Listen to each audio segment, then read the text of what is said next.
구도위원장이 발제를 해주시겠습니다. 네, 연세대학교 장애인권위원회 공동위원장 구도희입니다. 저희 시작하기에 앞서서 저희 소개를 간단하게 드릴게요. 저 현재 영어영문학과 2학년 재학 중이고 저희 위원회 기획국 소속의 김서윤님, 이지원님께서 저희 발표 준비 같이 도와주셨습니다. 이제 발제는 제가 나와서 하지만 기꺼이 도와주셨던 서윤님, 지원님께 감사하다는 말씀 드립니다. 그럼 이제 본격적으로 저희 주제에 들어가 볼게요. 대학 사회 내 배리어 프리의 의미와 방향성, 코로나를 중심으로 접근해 보았습니다. 따라서 목차는 이렇게 코로나 중, 위드 코로나로 전환하던 시기, 그리고 코로나 이후의 방향성이라는 세 가지 큰 틀을 잡았습니다. 먼저 코로나 시기에서는 예상하시다시피 모든 활동을 비대면으로 진행했습니다.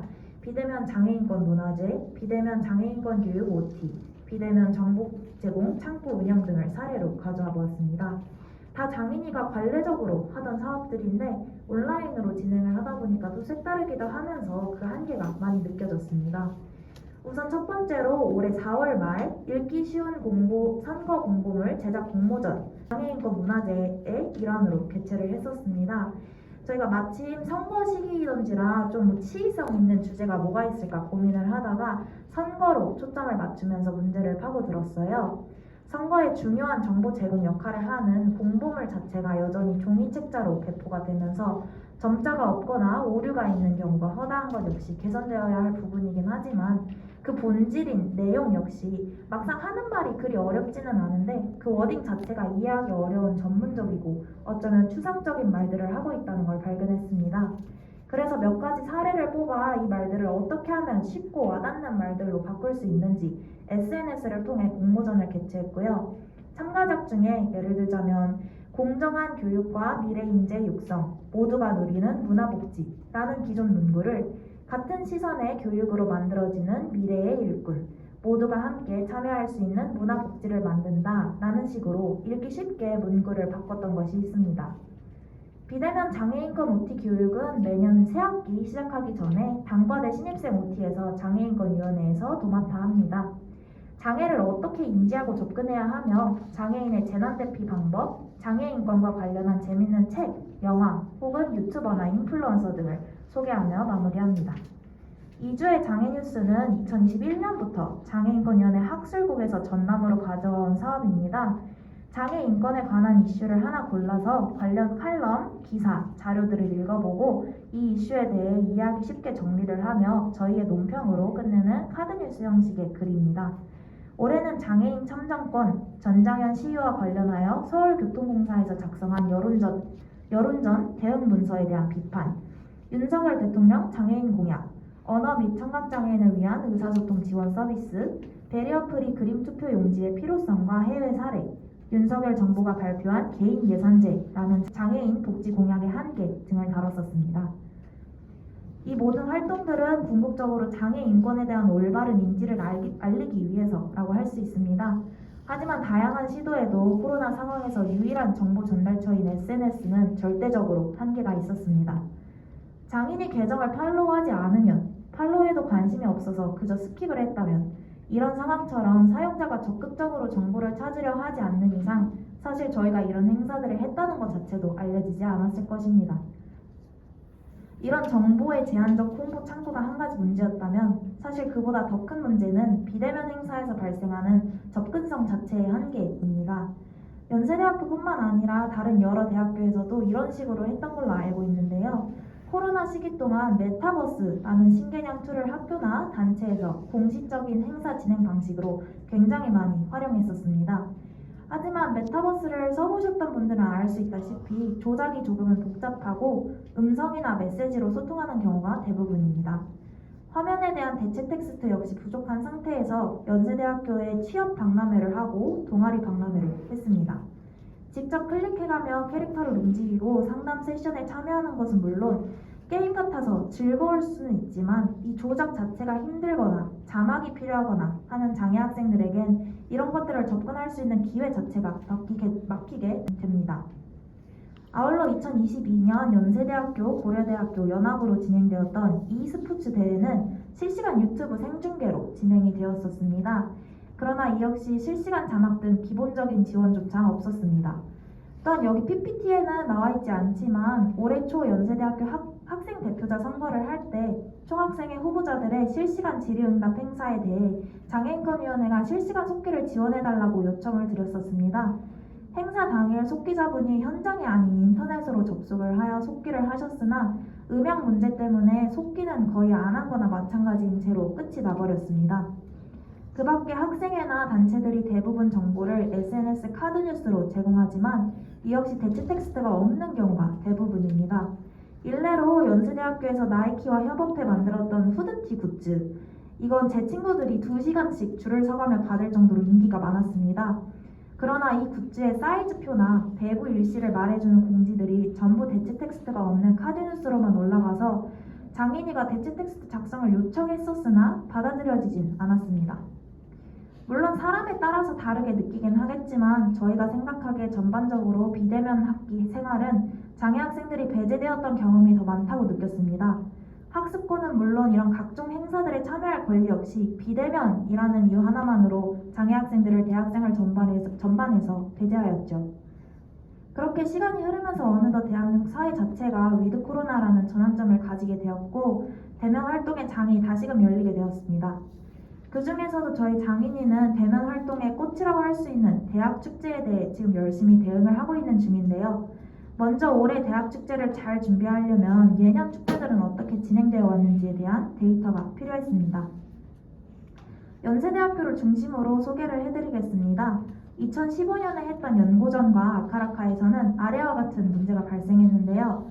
장애 학생들은 아예 티켓을 신청할 기회조차 없었고 우여곡절 끝에 티켓을 수령하더라도 그들에게 준비가 된 건 시야가 제한적인 계단식 좌석뿐이었습니다. 그리고 이해 하반기에 진행되었던 연고전에선 장인이가 베리어 프리석 마련을 수차례 요청했으나 주최 측이 마련한 베리어 프리석은 큰 우퍼 스피커 바로 옆으로 안 그래도 큰 음향에 직접적으로 노출이 되어서 피로감을 주며 이 부분에서 특히 취약한 청각장애 학생들의 청각 손상을 일으킬 수 있는 우려가 있었습니다. 그리고 이듬해 아카라카에서는 장애 학생들을 계단이 아닌 플로어석으로 안내하기로 주최 측과 협의를 했었으나 이 협의 내용과 다른 사실이 연세대학교 중앙운영위원회로 보고가 되었습니다. 이런 행정상의 이유로 소모적이고 반복적인 논의가 행사를 앞둔 얼마 안 되는 시점까지 꾸준히 진행되었고 장애 학생들은 행사 직전 날까지도 본인이 행사에 참여할 수 있을지 없을지 여부조차 불투명한 채 기다리기만 했어야 했습니다. 학교 행사 내 장애 학생 대응과 베리어 프리석 마련 가이드라인을 제작하는 것은 계속 생각은 해왔지만 그래서 26년도를 기점으로 아카라카 시행규칙이라는 것을 제정하게 되며 앞으로 장애 학생들의 행사 참여가 더욱 수월해질 것으로 생각했었습니다. 그러나 또 얼마 가지 않은 2019년도에는 시행규칙에서 규정되지 않은 새로운 논의가 오갔었는데요. 장애 학생들의 식별을 위한 형광조끼 착용에 대한 논쟁이었습니다.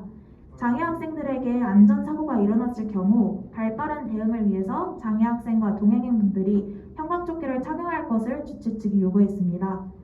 장인위에서는 이는 장애 학생들의 원치 않은 아우팅 문제가 발생할 수 있다며 거부했으나 최종적으로 동행인 숫자의 70%만 형광조끼를 착용하는 것으로 타협을 봤습니다. 물론 이 논쟁들이 전부는 아니죠. 자꾸만 장애 학생들에게 비장애 학생들과 다른 티켓팅 방식, 다른 위치, 다른 식별 방법을 부여하며 이들을 구분 지으려고만 하는 태도가 저희로선 용납하기 어려웠습니다. 이러한 과정 속에서 매년 사후 대처로 대자보를 쓰면서도 사전 대처가 되지 못하여 피해를 보는 것은 장애 학생들 뿐이라는 사실은 저희는 두고만 볼 수 없었습니다. 나름 저희 학교를 대표한다는 상징적인 아카라카와 연고전 행사에서 정말 매해 끊임없이 비슷한 논쟁들이 있어왔기 때문입니다.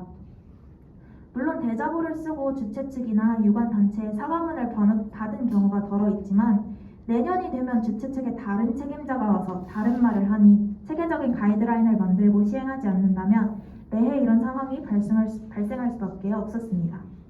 그래서 2022년 올해에 들어서며 어떤 식으로 사전에 대처를 해야 할지 다른 대학들은 어떤 상황인지 간단하게 조사를 해봤습니다. 성균관대학교에서는 아예 베리어 프리석에 단차와 경사로를 설치해 무대 시야 확보를 확실히 할 수 있는 베리어 프리존을 마련하였고 실시간 속기를 제공했습니다. 고려대학교 역시 마찬가지로 베리어 프리존과 속기를 제공했고요. 대부분 대학들에선 이렇게 두 가지 지원이 기본적으로는 이루어지고 있는데요. 배리어 프리존은 더러 무대가 제대로 보이지 않는 곳에 마련되어서 형식상의 배리어 프리라는 말도 나옵니다. 또한 수어 통역이나 개개인이 필요한 편의 지원은 공식적인 차원에서 마련해주는 거의 보지 못해 아직 완전한 배리어 프리를 향해 갈 길은 멀다는 생각이 듭니다. 그렇다면 연세대학교에서는 현재 아카라카를 준비하며 어떤 논의가 오갔을까요?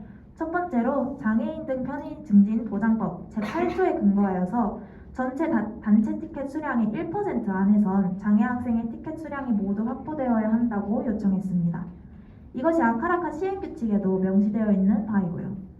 그러나 주최 측에서는 티켓에 당첨되어야 할 확률 자체는 장애 학생과 비장애 학생 모두 같아야 형평성이 맞다는 주장으로 이 요청을 거절했습니다. 둘째, 여전히 주최 측은 동행인들의 형광조끼 착용을 올해도 권했고 여전히 장애인은 아우팅의 문제로 거절했습니다. 셋째, 다른 대학들에서 하는 것처럼 실시간 속기를 준비해야 하고 이것은 공식적인 편의 지원의 일환으로 주최 측이 맡아서 준비해야 한다고 장인이가 제안했으나 예산의 문제로 주최 측에서 할 수 없다는 답변을 했습니다. 그리고 마지막, 원래 응원단이 올해 제안했던 배리어 프리석은 스탠딩 VIP석 뒤쪽에 있는 자리로 시야 제한이 있기에 위치를 옮겨야 한다고 장인이가 말했습니다. 그러나 주최 측은 행사장의 구조 문제로 배프석을 옮길 수 없으며 옮기지 않고도 지금 위치에선 무대가 잘 보인다고 대답했습니다. 이렇게 까놓고 보면 결국 2015년도에서 19년도 사이에 발생했던 쟁점들이 그대로 똑같이 반복되고 있었습니다. 시행규칙이 있음에도 불구하고 3년이라는 대면축제 공백 상황에서 규칙의 의미는 퇴색되어 갔습니다. 물론 장인이도 주최 측도 대면축제를 완전히 새롭게 준비한다는 차원에서 비슷한 입장을 가지고는 있지만 주최 측이 주장하는 안전관리와 장인이가 주장하는 인권 문제 간의 간극은 좁혀지지 않는 듯 했습니다. 결국 7차례의 미팅과 지속적인 연락을 통해서 올해는 아래와 같이 행사를 진행하기로 확정이 되었습니다.